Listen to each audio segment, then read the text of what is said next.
Assalamualaikum warahmatullahi wabarakatuh. Halo teman-teman, saya Resmi Militasari dan rekan saya Halim Nurmantoro.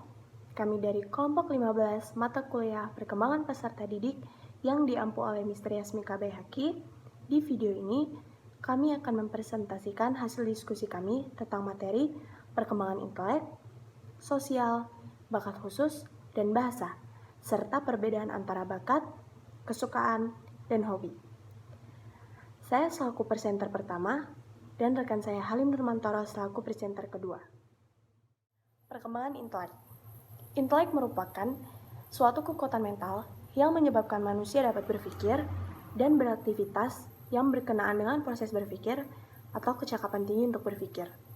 Jadi, dapat kita simpulkan bahwa ketika kita ingin mengerjakan suatu hal, ketika kita ingin mengerjakan tugas misalnya, atau melakukan sesuatu, kita pasti akan berpikir. Nah, apa yang menyebabkan kita bisa berpikir? Yaitu intelek tadi. Karena intelek tadi membuat kita, mental kita kuat untuk berpikir, sehingga kita mampu untuk melakukan sesuatu.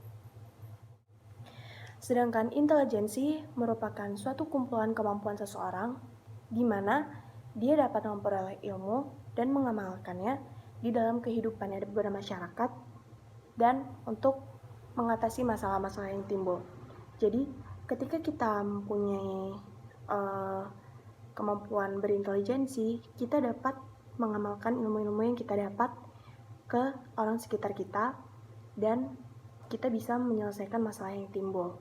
Seperti pada saat kita ingin memilih suatu ketua, baik ketua OSIS, ketua jurusan, kita pasti melihat apakah orang itu berintelijensi atau tidak, apakah orang itu memiliki intelijensi atau tidak, apakah orang itu berintelijen atau tidak. Karena kita melihat ketika dia mendapatkan ilmu, apakah dia mengamalkannya ke orang-orang sehingga dia bisa mengatasi masalah yang timbul atau tidak. Dan ketika dia sudah mendapatkan ilmu dan dia mengamalkannya ke orang-orang, kita baru bisa menyebut dia berintelijen.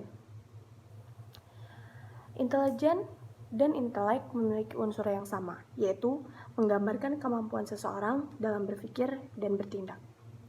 Intelek dan intelijensi sangat berkaitan, karena pada saat kita memiliki intelek, kita mampu untuk berpikir. Dan tahap selanjutnya, yaitu intelijensi. Ketika kita berintelijensi, kita dapat bertindak sesuai dengan apa yang kita pikirkan. Jadi, ketika kita berintelek, belum tentu kita bisa berintelijensi. Tetapi ketika kita berintelijensi, otomatis kita sudah bisa berintelek. Nah, ada salah satu tes intelijensi yang mungkin semua orang sudah tahu, yaitu Intelligence Question atau tes IQ, di mana tes itu untuk membandingkan kecerdasan seorang. Semakin tinggi nilai IQ dia, semakin menandakan bahwa dia berintelek ataupun memiliki intelijensi. Selanjutnya, apa sih hubungan antara intelek dan tingkah laku? Pada remaja, memiliki kemampuan abstrak yang berperan dalam kepribadiannya. Itu menunjukkan penilaian seseorang terhadap kejadian atau peristiwa yang tidak konkret. Jadi, pada remaja, mereka memiliki kemampuan abstrak yang sering mereka gunakan atau secara tidak sadar pada saat mereka menilai kejadian yang tidak konkret atau tidak jelas. Jadi misalnya ketika dia mempunyai teman, lalu teman itu bilang, kamu jangan temenan sama dia ya, dia nggak baik kok. Nah, itu mereka mulai secara tidak sadar menggunakan kemampuan abstraknya untuk menilai. Mereka tidak mencari tahu dulu, mereka tidak berpikir bahwa itu benar atau tidak. Mereka langsung berpikir bahwa oh iya, kejadian itu benar gitu. Padahal sebenarnya kejadian itu tidak benar-benar konkret gitu. Nah, bagi remaja, corak perilaku mereka di hari ini akan sangat berbeda di hari yang akan datang. Jadi mereka selalu berpikir ketika mereka melakukan sesuatu, mereka akan berpikir bahwa ya udah, nanti saya nggak akan ngelakuin kayak gini lagi kok. Hari ini doang saya kayak gininya, besok enggak. Mereka selalu berpikiran seperti itu. Padahal secara tidak sadar mereka mungkin akan melakukan itu terus menerus. Nah, pikiran manusia sering dipengaruhi oleh ide dan teori yang membuat sikapnya kritis terhadap situasi. Jadi ada situasi di mana pikiran manusia itu dipengaruhi oleh ide-ide dan teori-teori yang ada, sehingga dia dapat berpikir kritis untuk memecahkan suatu masalah tersebut. Nah, tetapi cita dan idealisme seorang manusia ini terlalu menitik beratkan pikirannya sendiri tanpa memperhitungkan kesulitan atau akibat lebih jauh yang mungkin timbul dalam menyelesaikan suatu permasalahan. Jadi, cita dan idealisme seorang manusia sekarang ini, mereka lebih menitik beratkan kepada diri mereka sendiri. Jadi mereka tidak pernah atau kurang dalam melihat pandangan orang lain. Mereka tidak melihat dari segala sisi. Jadi mereka selalu menitik beratkan pikiran mereka karena mereka memiliki sifat yang egois gitu. Mereka egois, mereka mengedepankan pikiran mereka sendiri tanpa mereka sadar akan kesulitan dan masalah-masalah yang timbul ke depannya nanti ketika dia tidak mendengarkan omongan-omongan orang lain dalam menyelesaikan suatu permasalahan. Nah, hubungannya adalah ketika kita berintelek, kita berpikir, sehingga pola tingkah laku kita akan berbeda. Seperti pada saat kita dapat omongan dari teman kita akan berpikir, kita akan mencari tahu apakah benar atau tidak, ataukah konkret atau tidak, gitu. Jadi kita tidak gegabah dalam melakukan segala sesuatu. Pikiran manusia juga menentukan soal permasalahan yang sedang terjadi gitu. Nah, ketika kita berintelek, kita mempunyai pikiran, kita akan melihat suatu masalah dari berbagai macam sisi. Kita akan melihat itu secara luas. Kita tidak akan melihat itu dari satu titik, tapi kita akan melihat itu dari banyak titik gitu. Jadi hubungan antara intelek dan tingkah laku ini sangat erat sekali. Nah, ada karakteristik perkembangan intelek remaja, yaitu yang pertama sifat deduktif hipotesis dan berpikir operasional juga kombinatoris. Selain itu juga ada faktor yang mempengaruhi intelek dan intelijensi. Yang pertama, bertambah informasi yang disimpan. Jelas, karena ketika kita memiliki banyak informasi yang kita simpan, kita akan semakin banyak mengetahui apa yang terjadi. Contohnya pada saat sekarang lagi sedang ada coronavirus di Indonesia dan di seluruh dunia. Ketika kita menyimpan banyak informasi tentang coronavirus, kita akan tahu, oh coronavirus ini begini gitu. Jadi faktor ini sangat mempengaruhi sekali untuk perkembangan intelek dan intelijensi kita. Yang kedua, banyaknya pengalaman dan latihan-latihan. Faktor ini juga sangat berpengaruh, karena di saat kita memiliki pengalaman dan latihan-latihan yang banyak, kita akan semakin diasah untuk berpikir, dan kita akan lebih memilih untuk bertindak, karena di saat kita sedang menjalankan sebuah, misalkan lagi pelatihan, kita akan bertemu dengan orang-orang banyak yang mungkin berbeda sekolah dengan kita. Jadi kita bisa tahu gitu, kita bisa dapat memilih dalam bertindak. Faktor ini juga sangat penting. Yang ketiga, adanya kebebasan berpikir. Faktor ini juga merupakan yang sangat penting, karena dalam berpikir kita tidak boleh dibatasin gitu. Kita harus bebas, kita harus bisa mencari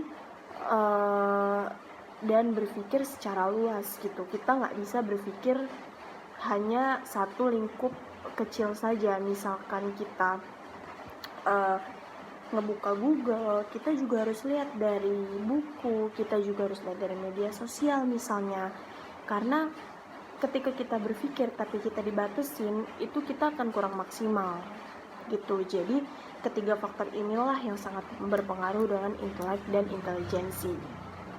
Nah, manusia berbeda-beda antara satu dengan yang lainnya, termasuk soal intelek dan intelijensinya gitu. Setiap kepala beda-beda, beda isinya, beda cara, bagaimana cara pembelajarannya, bagaimana cara mengajarkannya. Oleh karena itu kita tidak bisa memukul rata semua orang gitu. Ada yang bisa ada yang setelah mendapatkan ilmu langsung bisa mentransfernya kepada orang-orang. Ada yang memang dia ragu untuk menyampaikannya karena dia takut salah gitu. Oleh karena itu kita sebagai guru dan sebagai calon-calon guru dapat membantu siswa-siswi kita untuk melakukan hal yang membuat mereka berpikir dan cerdas dalam bertindak gitu. Dengan kita menggunakan keterampilan, pendekatan keterampilan itu sangat dibutuhkan sekali oleh guru, karena pendekatan keterampilan itu kita akan tahu anak ini bagaimana, dan untuk mengasah dia untuk berpikir dan untuk membuat dia baik dalam bertindak, kita bisa memberi dia konsep-konsep baru dan teori-teori yang baru agar dia itu memiliki kemampuan intelek yang semakin luas gitu. Dengan kita memberi konsep dan teori, dia akan belajar, dia akan semakin terus belajar lagi, sehingga kita dapat membentuk dia jadi seseorang yang berintelijensi gitu. Yang selanjutnya ada bakat khusus, perkembangan bakat khusus. Bakat atau aptitude mengandung makna kemampuan bawaan yang merupakan potensi yang masih perlu pengembangan dan latihan lebih lanjut, memerlukan ikhtiar pengembangan dan pelatihan secara serius dan sistematis agar terwujud. Jadi setiap orang sejak mereka dilahirkan pasti mereka ada bakat. Itulah namanya bakat terpendam. Ketika kita ingin mewujudkan bakat kita harus tetap berusaha untuk mengembangkan. Kita harus latihan terus-menerus, kita harus berusaha, kita harus latihan lagi. Seandainya kita merasa bahwa kita bisa nyanyi, ketika kita merasa kita bisa bermain piano, ketika kita merasa kita bisa menari gitu, kita bisa terus melatihnya agar bakat itu dapat terwujud dan dapat berkembang gitu. Jadi ketika kita merasa kita punya bakat, jangan pernah kita merasa bahwa kita tidak bisa mengembangkan bakat tersebut gitu, karena kita tetap bisa melakukan suatu usaha di mana yang dapat membuat bakat tersebut terwujud gitu. Nah, bakat juga bisa digunakan untuk mencapai sebuah prestasi dalam bidang tertentu. Jadi ketika kita pandai untuk melakukan suatu olahraga, seperti kita mempunyai bakat dalam berenang, bakat dalam berlari, lompat jauh, kita akan mencapai prestasi di dalam bidang olahraga tersebut gitu. Ketika kita bisa lari, berenang, kita akan mendapatkan prestasi dari apa yang kita lakukan gitu di dalam pelajaran olahraga yang membuat kita akan berprestasi. Tentunya dibarengi dengan latihan, pengetahuan, pengalaman, dan motivasi. Jadi emang faktor-faktor tersebut sangat berkaitan. Bakat khusus juga bisa disebut dengan talent. Nah, peserta didik berbakat adalah peserta didik yang mampu mencapai prestasi yang tinggi dengan kemampuan-kemampuan yang unggul. Kemampuan-kemampuan yang unggul meliputi intelektual umum. Ya, karena dengan kita memiliki intelektual umum, kita berpikir secara rasional, kita berpikir secara luas, kita berwawasan luas, kita dapat menilai sesuatu dari berbagai macam sudut pandang. Kita termasuk memiliki kemampuan yang unggul. Yang kedua ada akademik khusus. Ketika kita mempunyai kemampuan akademik yang khusus, kita akan terus menekuni itu dan kita akan bisa dibilang kita akan paten di dalam satu bidang akademik itu. Yang ketiga ada berpikir kreatif dan produktif. Ketika kita menjadi seseorang yang produktif, kita akan menghasilkan sesuatu yang kreatif. Mereka sangat berkaitan. Karena ketika kita ingin membuat suatu makanan, kita akan produktif membuat suatu makanan itu, kita akan berpikir dengan baik, sehingga kita menghasilkan makanan yang kreatif. Yang keempat ada memimpin. Kemampuan yang unggul bisa kita lihat dari memimpin. Bagaimana cara dia memimpin diri dia sendiri, bagaimana cara dia memimpin teman-temannya, apakah baik, apakah teman-temannya lebih baik ketika dia yang memimpin. Jika iya, berarti dia mempunyai kemampuan yang unggul. Kemampuan unggul yang selanjutnya adalah satu bidang seni, di mana kita dapat menguasai satu bidang seni dan kita ikut andil di dalamnya, seperti ketika kita suka dengan menyanyi, menari, atau menggambar, dan kita dapat menguasai itu merupakan suatu kemampuan unggul yang terdapat di dalam diri kita. Karena jarang ada orang yang dapat benar-benar menguasai satu bidang tersebut. Yang terakhir ada psikomotor. Psikomotor sangat berkaitan dengan keterampilan atau skill, di mana kita dapat tahu kemampuan kita untuk menerima pengalaman belajar tertentu. Ketika kita tahu kemampuan kita dalam belajar, itu merupakan suatu kelebihan kita. Karena jarang orang banyak yang tahu kemampuan dalam dirinya, sehingga dia selalu memaksakan untuk belajar yang akhirnya dia malah kelabakan dan bingung gitu. Jadi salah satu kemampuan unggul adalah tahu kemampuan di dalam diri kita sampai mana untuk kita belajar dan menerima pembelajaran di bidang tertentu gitu. Setelah kita menerima pembelajaran dan kita menikmati, kita akan mungkin kemampuan kita akan lebih lagi. Yang selanjutnya ada perkembangan sosial. Manusia senantiasa berhubungan dengan manusia lainnya dalam masyarakat sebagai makhluk sosial. Proses sosialisasi dimulai sejak lahir hingga dewasa atau tua. Tidak dapat dipungkiri bahwa kita sebagai makhluk sosial sangat membutuhkan bantuan dari makhluk yang lain. Itu sudah menjadi hukum alam ketika kita dengan yang lain harus saling bersosialisasi untuk mempererat hubungan persaudaraan. Tak dapat dimungkiri juga kita nggak mungkin dapat hidup sendiri. Kita pun lahir dengan bantuan orang lain. Kita pun makan dengan bantuan orang lain. Orang tua kita, ibu kita yang masak, kita makan gitu. Itu sebagai contoh kecil bahwa kita hidup ini tidak dapat sendirian.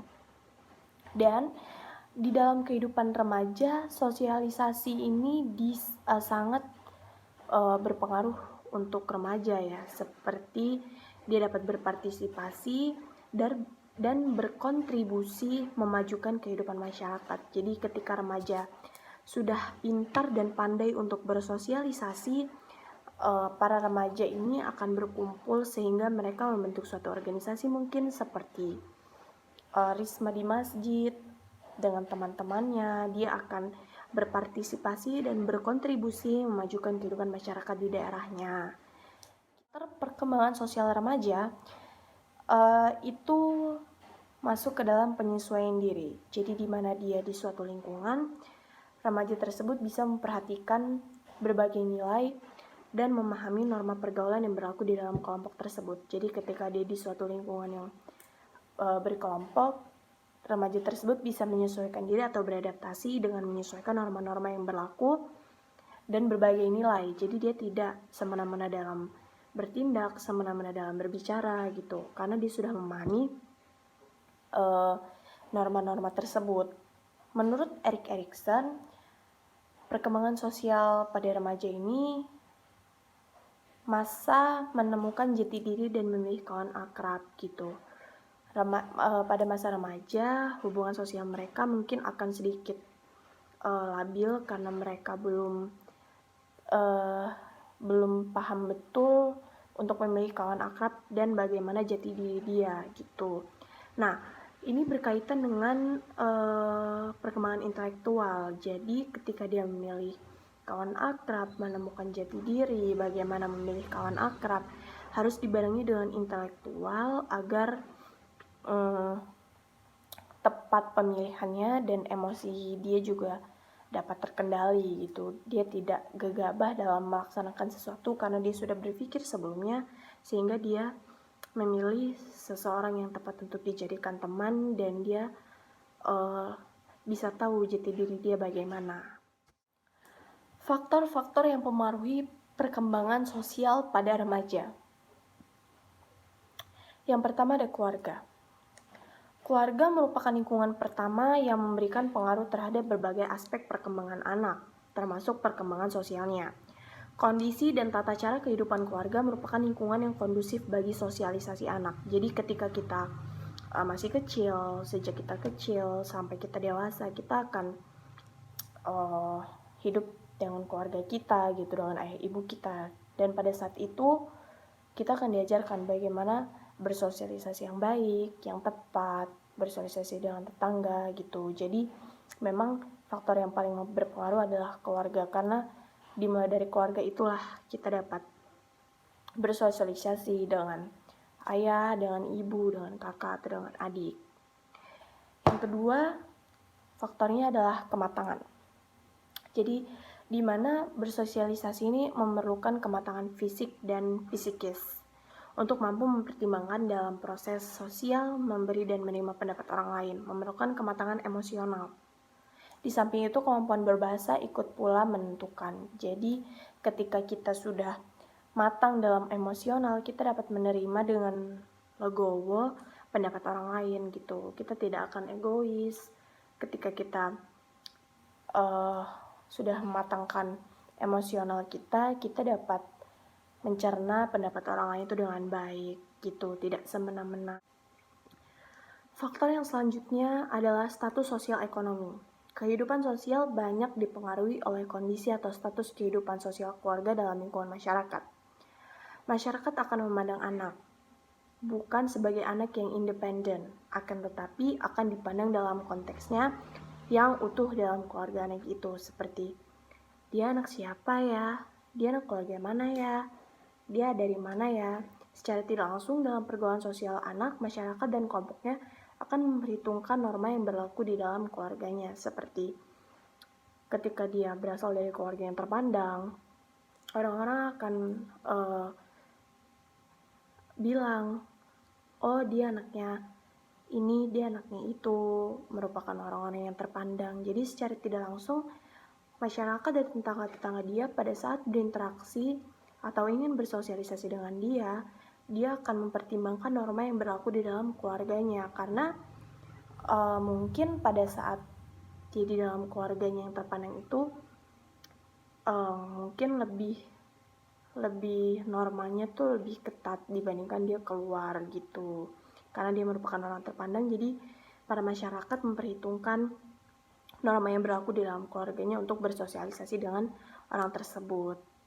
Selanjutnya ada pendidikan. Pendidikan ini merupakan salah satu faktor yang mempengaruhi juga, karena pendidikan ini adalah proses sosialisasi anak yang terarah. Jadi di dalam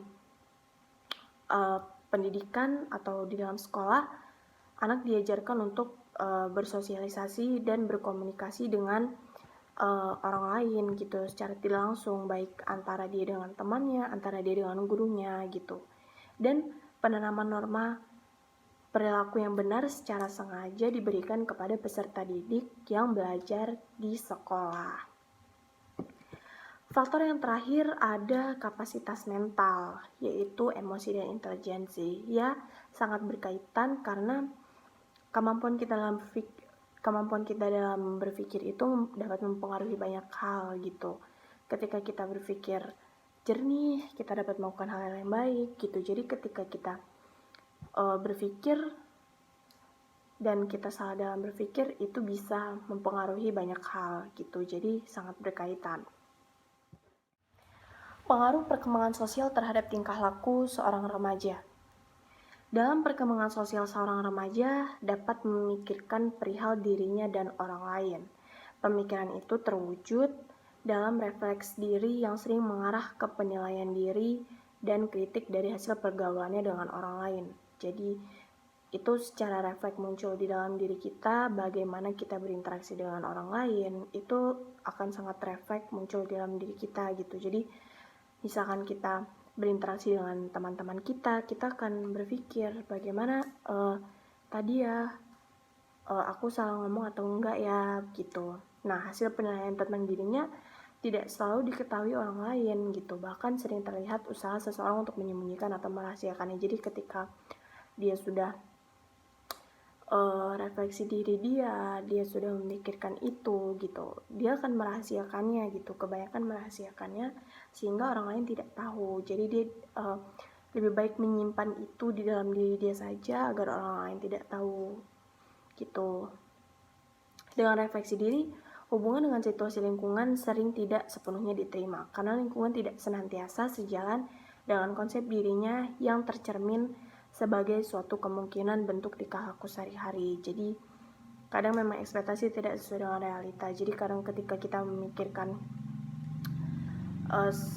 A, yang terjadi malah B gitu. Jadi, memang lingkungan sering tidak sepenuhnya menerima karena refleks diri tadi itu, hubungan kita dengan situasi lingkungan sering tidak sepenuhnya diterima. Nah, terdapat perbedaan individual dalam perkembangan sosial. Jadi bergaul dengan sesama manusia atau bersosialisasi dilakukan oleh setiap orang, baik secara individu dengan kelompok, kelompok dengan kelompok, kelompok dengan individu, maupun sebaliknya. Dilihat dari berbagai aspek, terdapat perbedaan individual manusia, yang hal itu tampak juga dalam perkembangan sosialnya. Remaja yang telah mulai mengembangkan kehidupan bermasyarakat, mereka telah mempelajari pola-pola sosial yang sesuai dengan kepribadiannya. Jadi, setiap remaja yang sudah memulai bersosial dengan masyarakat, bermasyarakat, menjaga hubungan sosial, mereka sudah mempelajari pola-pola sesuai dengan kepribadiannya. Nah, upaya pengembangan hubungan sosial remaja dan implikasinya dalam penyelenggaraan pendidikan. Jadi, remaja dalam masa mencari dan ingin menentukan jati dirinya memiliki sikap yang terlalu tinggi menilai dirinya atau sebaliknya. Dia akan terlalu menganggap dirinya lebih, bahkan bisa jadi mereka menganggap dirinya kurang atau merasa minder.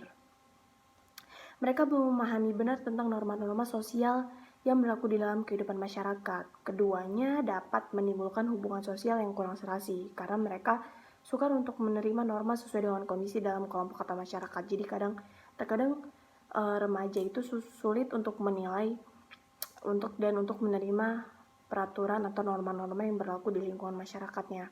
Ketika dia tidak sesuai dengan norma itu, dia akan sulit untuk menerimanya gitu. Nah, upaya yang dilakukan untuk mengembangkan hubungannya ini bisa dengan kelompok olahraga koperasi, kesenian dan semacamnya yang memang mereka itu di bawah asuhan para pendidik di sekolah atau para tokoh masyarakat di dalam kehidupan masyarakat. Itu sangat perlu dibentuk untuk memberikan rangsangan kepada mereka ke arah perilaku yang bermanfaat dan dapat diterima halayak.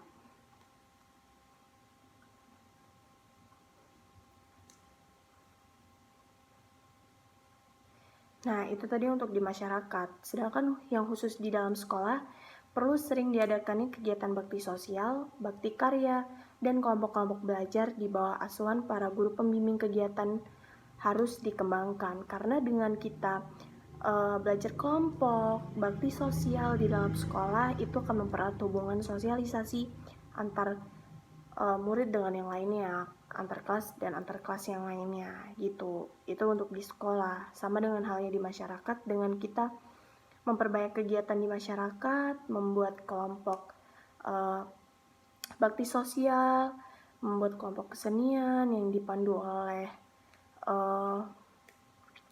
yang memang sudah berpengalaman di dalam masyarakat tersebut, jadi bisa menimbulkan rangsangan yang baik untuk para remaja agar mereka dapat bersosialisasi dengan baik. Itulah yang dapat saya sampaikan. Yang selanjutnya akan dibawakan oleh rekan saya, Halim Nurmantoro.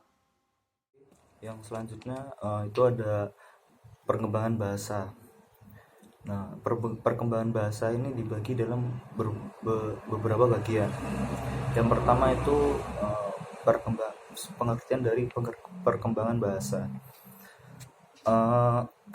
Sesuai dengan fungsinya, bahasa itu merupakan alat untuk berkomunikasi yang digunakan oleh seseorang dalam pergaulannya atau hubungannya dengan orang lain. Bahasa merupakan alat bergaul. Oleh karena itu, penggunaan bahasa menjadi efektif sejak suatu individu itu memerlukan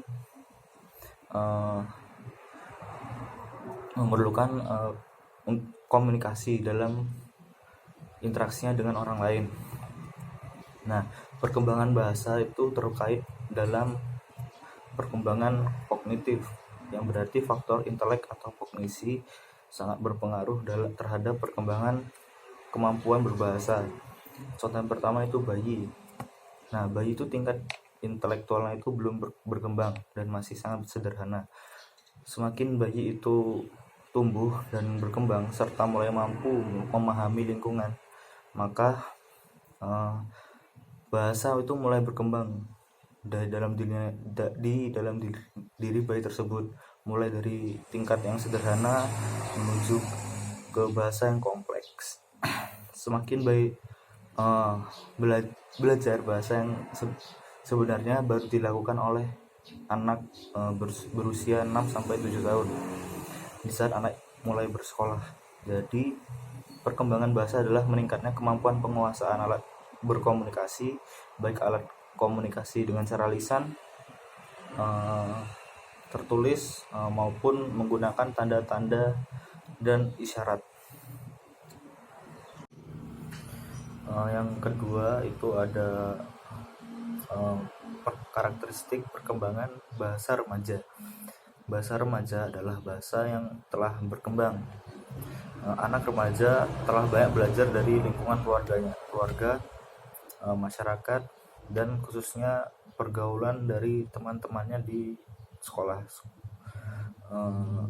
Pola bahasa yang dimiliki adalah bahasa yang berkembang di dalam bahasa keluarga atau bahasa ibu. Pengaruh lingkungan yang berbeda antara keluarga, masyarakat, dan sekolah dalam perkembangan berbahasa akan menyebabkan perbedaan antara anak yang satu dengan yang lain. Hal ini ditunjukkan oleh pemilihan dalam penggunaan kosakata sesuai dengan tingkat sosial keluarganya.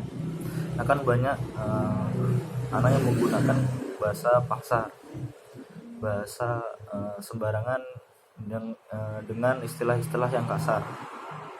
Masyarakat terdidik yang pada umumnya memiliki status sosial yang lebih baik akan menggunakan istilah yang lebih efektif, dan umumnya anak-anak remaja juga berbahasa secara lebih baik. Yang ketiga itu ada faktor-faktor yang mempengaruhi perkembangan bahasa. Nah, bahasa itu terkait erat dengan kondisi pergaulan. Oleh sebab itu, perkembangannya itu dipengaruhi oleh beberapa faktor. Faktor-faktor itu adalah, yang pertama itu adalah umur anak. Manusia itu bertambah umur, semakin matang, pertumbuhan fisiknya, bertambah pengalaman, dan meningkatnya kebutuhannya, maka penggunaan bahasanya itu akan berbeda dengan orang yang masih muda. Yang kedua, kondisi lingkungan. Nah, lingkungan tempat anak tumbuh dan berkembang itu memberi andil yang cukup besar dalam berkembangnya bahasa anak. Perkembangan bahasa di lingkungan perkotaan akan berbeda dengan perkembangan bahasa di lingkungan perdesaan. Begitu pula perkembangan bahasa di daerah pantai, gunung, dan daerah-daerah terpencil dan dari kelompok sosial yang lain. Yang ketiga itu tingkat kecerdasan anak. Untuk meniru tentang bunyi atau suara, gerakan, dan mengenal tanda-tanda itu memerlukan kemampuan motorik yang baik. Jadi tidak semua anak itu mampu meniru pergaulan dari orang lain, itu tidak semuanya dapat ia tiru. Nah, yang keempat itu status sosial ekonomi keluarga. Keluarga yang berstatus sosial ekonomi baik akan mampu menyediakan situasi yang baik bagi perkembangan bahasa anak dan anggota keluarganya. Yang kelima, yang terakhir itu ada kondisi fisik. Kondisi fisik ini di sini itu dimaksudkan kondisi kesehatan anak. Seseorang yang cacat, yang terganggu kemampuannya untuk berkomunikasi itu seperti bisu, tuli, gagap atau ada organ suara yang tidak sempurna akan mengganggu perkembangan berkomunikasi, dan tentu saja itu akan mengganggu perkembangannya dalam berbahasa. Yang keempat itu ada pengaruh kemampuan berbahasa terhadap kemampuan berpikir. Kemampuan berbahasa dan kemampuan berpikir saling mempengaruhi satu sama lain. Bahwa kemampuan berpikir berpengaruh terhadap kemampuan berbahasa, dan sebaliknya, kemampuan berbahasa berpengaruh terhadap kemampuan berpikir.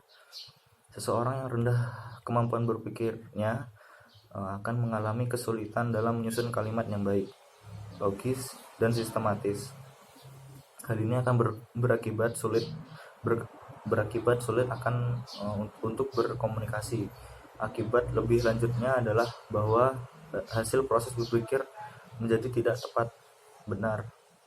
Ketidaketepatan ini hasil dari pemrosesan pikir ini diakibatkan oleh kekurangannya dalam berbahasa. Dan yang kelima itu perkembangan individual dalam kemampuan dan perkembangan bahasa. Menurut Chomsky, anak dilahirkan di dunia kita ini telah memiliki kapasitas yang berbeda, khususnya itu dalam berbahasa. Akan tetapi seperti dalam bidang yang lain, faktor lingkungan akan mengambil peranan yang cukup menonjol dalam mempengaruhi perkembangan bahasa anak tersebut. Mereka belajar makna kata dan bahasa sesuai dengan apa yang mereka dengar, dengan apa yang mereka lihat, dan apa yang mereka hayati dalam kehidupannya sehari-hari. Perkembangan bahasa anak terbentuk oleh hal yang berbeda-beda.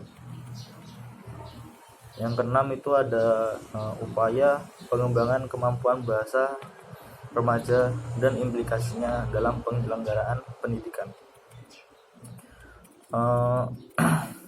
Perkembangan bahasa yang menggunakan model pengekspresian secara mandiri, baik lisan maupun tertulis, dengan